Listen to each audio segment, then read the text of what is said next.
Uganda is facing environmental challenges, including landslides in Bulambuli and devastating floods in Kasese and other districts. These issues have drawn attention from the chairperson of the Uganda Human Rights Commission, Mariam Wangadia. 13% of the human rights incidences reported were environmental rights violations such as flooding into people's gardens, noise and dust pollution. Other environmental concerns include uncovered mining pits, cracks to houses, abandoned dumping sites, and poor waste disposal. Some of the response measures provided, like the temporary shelters and settlements, do not provide the much needed physical safety. Wangadia says the tragic collapse of the Chitezi landfill claimed 34 lives, while flooding and famine-related effects in regions like Karamoja compounded the suffering.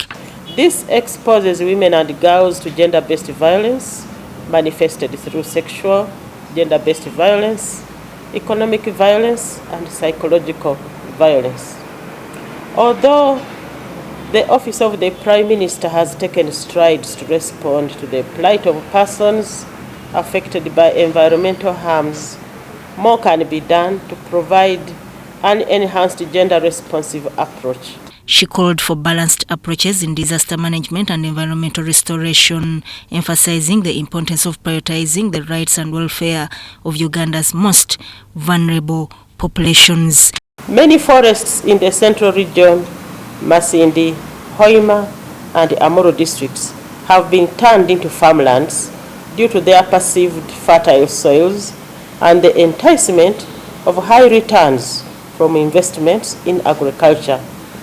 This has contributed to the adverse effects on the environment and the population living in those areas. The Commission also discussed plans for training religious leaders on the noise pollution right.